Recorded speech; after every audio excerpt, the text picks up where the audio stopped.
All right, and with that, we're going to unmute. Yep, there we go. Still trying to get used to the whole Stream Deck thing, but thankfully it looks like it works. I need to turn down this audio though, I believe. I think it's always hard to kind of tell the Brave audio versus voices because it's always quiet in my ears. But I digress. So, it's been a bit. We did end up having to skip a week due to things that kind of come up as they do. I'd be. And it's all right. And so with that, where we left off was the party had traveled. First of all, they delivered a package to a really weird fella. And then they traveled on to... Let me bring up my thing here so I can... Yeah, there we go. Bring up the map. So, originally they were in Millsap Town, and they traveled down Route 103, which was infested with comb bees. They ended up not really, basically avoiding all of that, and made their way to the sleepy little farming town of Folklore, where we ended off at the Pokemon Center. So, I have an Appleton under my hat. Yeah, that as well. Or not an Appleton, but the one Applin. That's it. Yeah, an Applin, yeah. I was gonna say, a whole Appleton under your hat? That's impressive. Seth's got a strong neck. Actually, we need to go to the interiors because you were in Pokemon Center. There we go. And so, where we begin, obviously, not much had happened. I don't think anyone really got hurt in any way. As far as I'm aware. Seth was in Death's Door, wasn't he? Oh yeah, he's kind of hurt. His HP is full, but he does have some lingering kind of injuries. From taking a deerling to the chest. Yeah. You just don't fight deer. That deer's my friend now, so it's fine. Yeah, that's true. And, well, with that, some time passes as you kind of adjust to the Pokemon Center. And as you're kind of milling about, a young man enters the center, looking a little rough with scrapes and covered in dust and dirt, and his hat is actually kind of singed a little bit. And he goes and kind of plops down in one of the couches in front of the TV, and takes his hat off and wipes his brow. Eleanor actually recognizes this man as Eric, who is the grandson of the Daycare keepers. And he kind of like shakes his head, and kind of, you can see him kind of like breathe this really heavy sigh as he kind of just puts his hands down in his or his head down in his hands.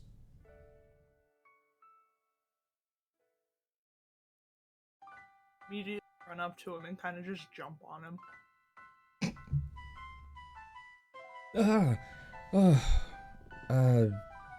Eleanor, I thought you had left. What are you doing back here so soon? You walk fast. Well, I suppose it's not too far from here. Well, I guess you're not gonna be staying very long, are you? I honestly couldn't say. We were gonna go up a different path, and we decided instead we would stop by Folklore Town. Decided 4 broken ribs was enough. Oh, got into a bit of a tussle as well, huh?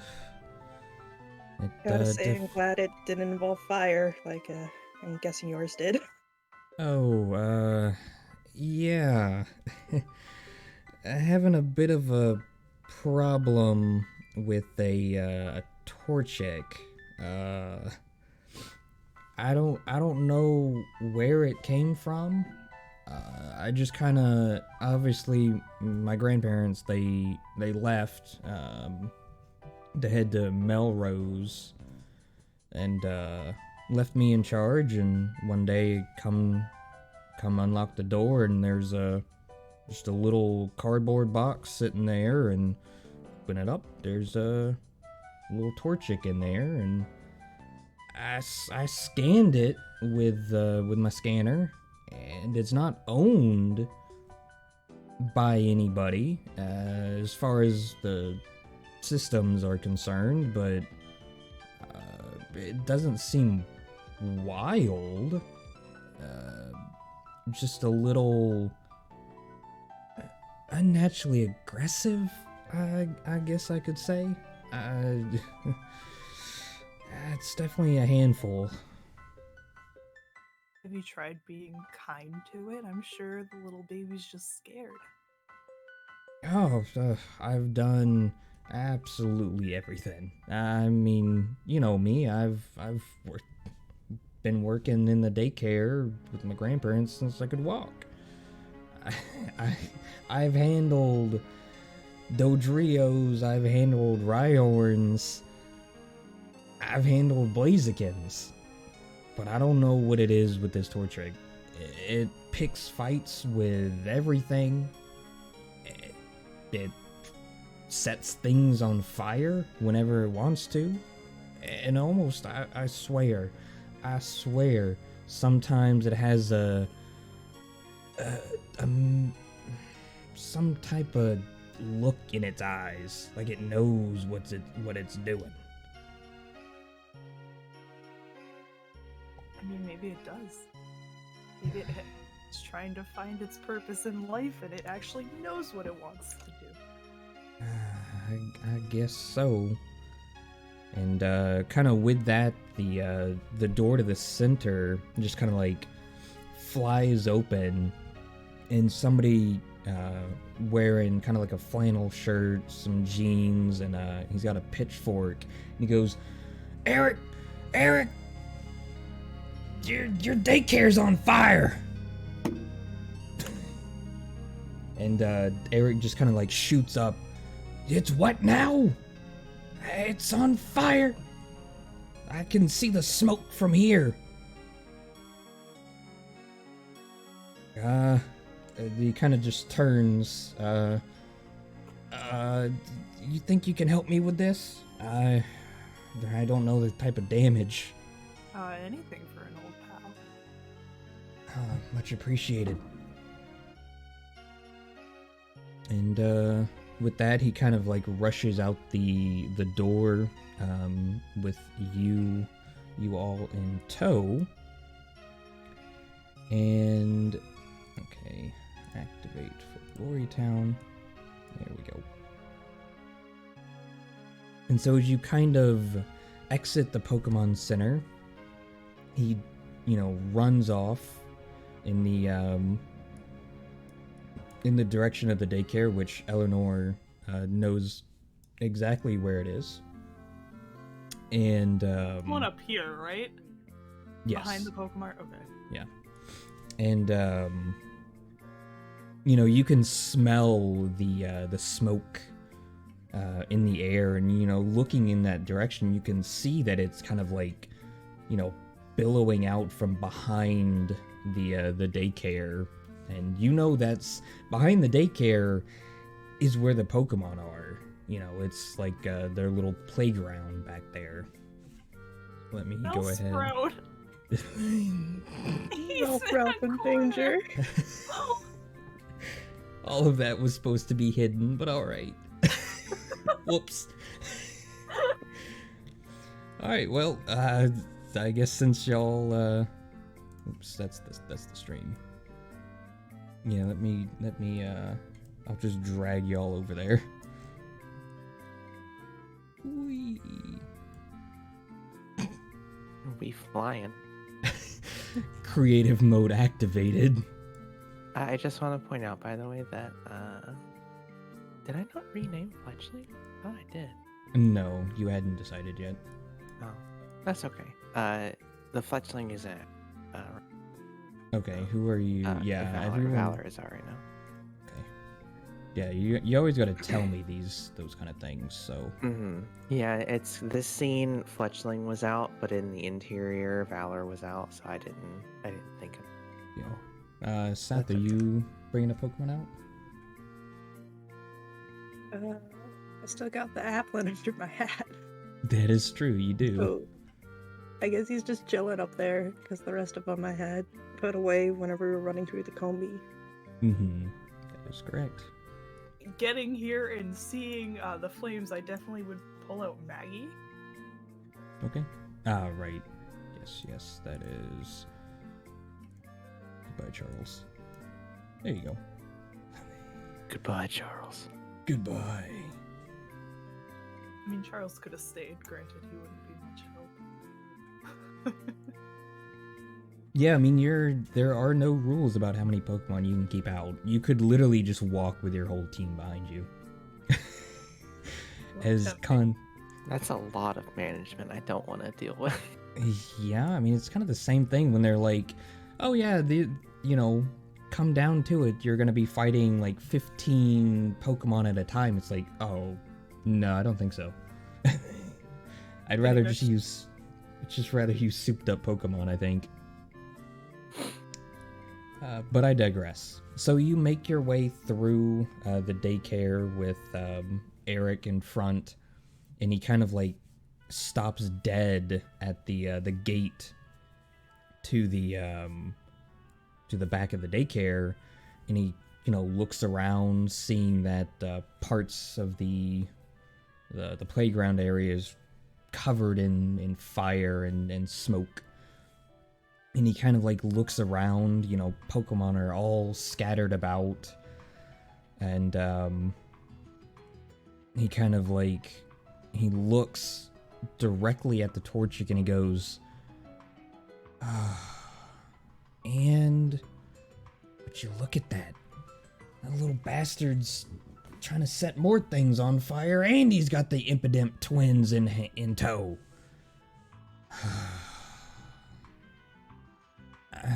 I'm gonna go try to fetch a little water, I think. Yeah, got a little well out front. A little pump. That's gonna take a lot of time. And I would gesture to, Maggie. I feel like this would be a lot quicker. I also got a low tad that can help. Well, yeah, you know what, that works. I'm not much of I don't know, I'm just,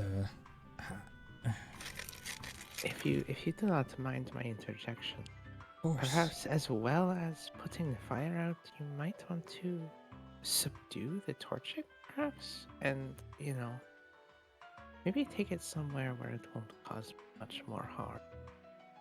Well, I mean, I can try. I don't have any Pokemon of my own, to be honest. I just help raise other people's Pokemon. I understand.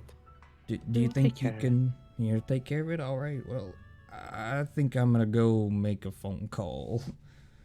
I think my That seems grandparents fine. need to know about this. Okay, thank you. And he kind of like shuffles back into the daycare. Well, how would you like to handle this? Obviously, the Torchic is kind of jumping around this one tree and kind of shooting little like with a little sparks like from a flint and steel, trying to like light this tree on fire even more. Well, I would hop the fence. As well as, Maggie. Of course. Kind of call out to it and be like, hey, what's got you so upset? And as you kind of do this, Eleanor is the only one that sees this, but you kind of like blink a couple of times before you kind of notice that there seems to be this kind of like wispy purple and black like smoke coming off the torch egg, and you kind of feel almost like this negative pressure as you call out to this torch egg.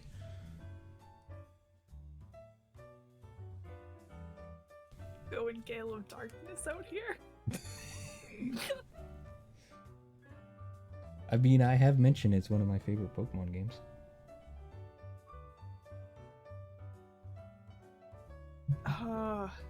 My god, the impotence. What about him?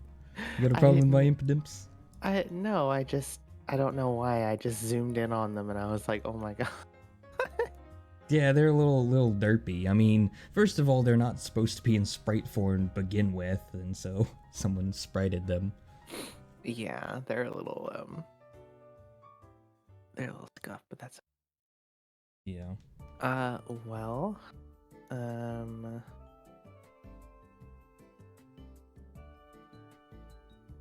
just before we start, because Spear is fully intending on subduing these Pokemon, in good old Pokemon fashion. I just want to mention that I can't find it anywhere. Like I tried to add a custom effect to Valor, but I can't right at this moment. So I've bound AP on my character to have Celerity active, and all that does is allow me to it allows me to add my type linked skill, which in this case is Perception, to Valor's initiative, and I think my own initiative as well. I'm not sure. Oh, okay. But yeah, I'll add like a plus. I guess it's +4. I'm assuming it's not +4d6 because that would be dumb. Okay. So. Also, Seth, you had mentioned that your Lotad. Are you going to pull it out? Not for a bit. Not for a bit. Okay. He's just letting the daycare burn. Not. I've got a plan. Don't doubt me. Okay. All right, and so with that, obviously we all know what this means. Do we? Do we? I mean, we haven't even attempted to, calm it down without beating the shit out of it. I mean, I'll go ahead and roll initiative, and we just won't use it just yet. Go ahead and do whatever it is you would like to subdue our Torchic and Impidimp twin cohorts. Well, realistically, I just want to, fuck, I really need to learn my...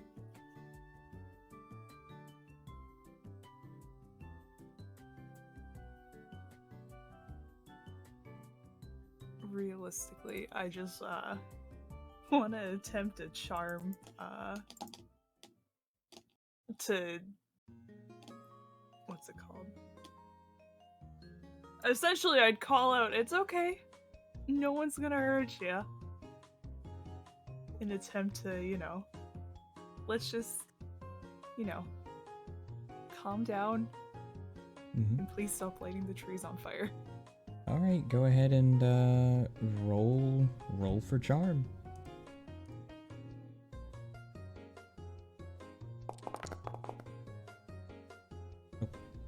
Actually, can you do that one more time? I literally just deleted all the combat rules. 12. Okay, so that would normally be 20. That's 18 plus 2, 20. Sure. So it kind of does like turn to you and like stops kind of like stops trying to light the tree on fire before kind of letting out this kind of like aggressive cry, and it kind of stamps at the ground. And you kind of like look at the impidimps, and they're kind of like pointing and kind of like hopping between their feet, just kind of like pointing menacingly. At us? Yes.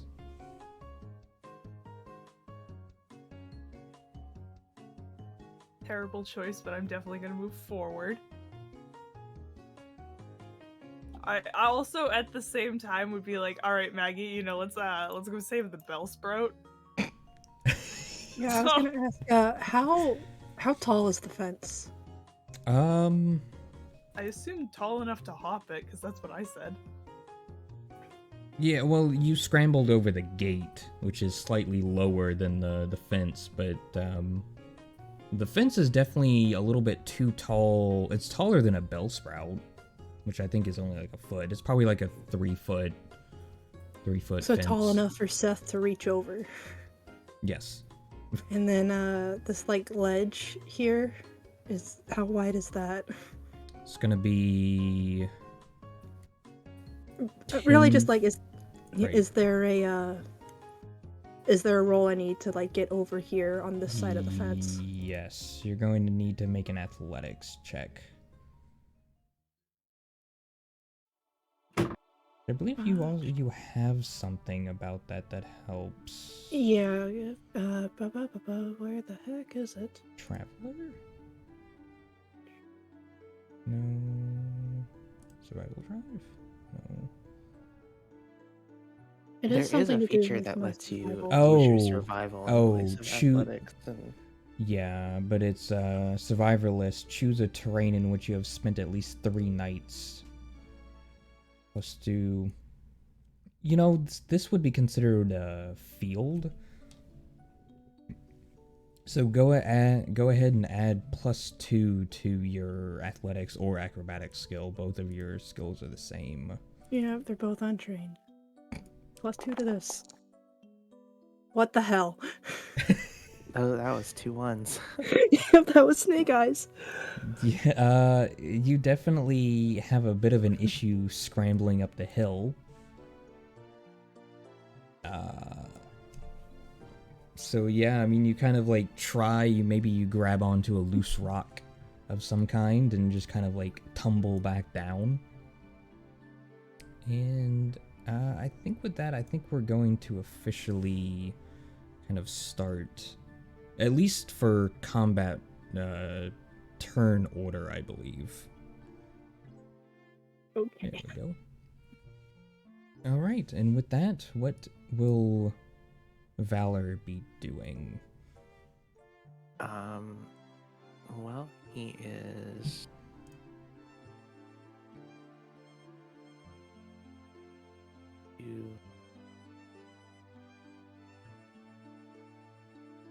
You'd think I would have his. Well,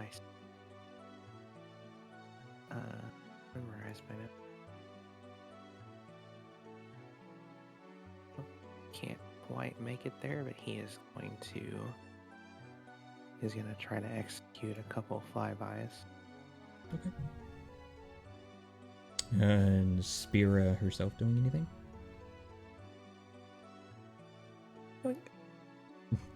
Fair enough. Alright, which impidimp is this one? This one. What weird ass moves does an impidimp have?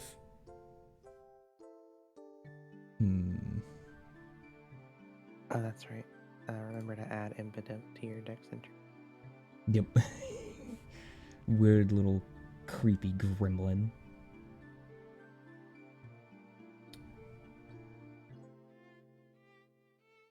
Yeah, it will attempt to. It kind of looks at Valor and kind of says something in the Pokemon language, and Let me just see here. So that hit, but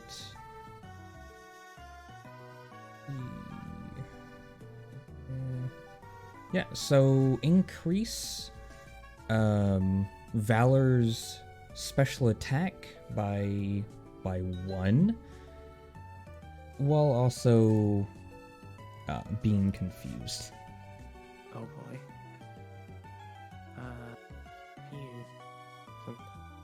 I think you have to do it.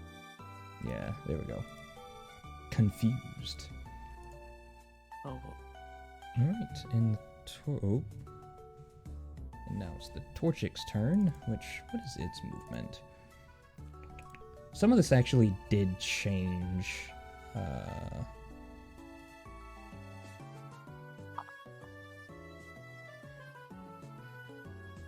There we go, overland speed. 5? Yeah, it can actually make it over there. I'm impressed. Alright, and it's kind of like runs over to the Rookity. Ooh, okay. In the actual fuck? Holy shit. That's just like straight death for the Rookity. What the hell? It's not straight death, but definitely injured to all hell. Because I believe it still has its defenses. So let's yeah. It does have a 13 defense. Yeah, I mean it definitely fainted you. Holy shit. For sure. And okay, then I also have to do something here real fast.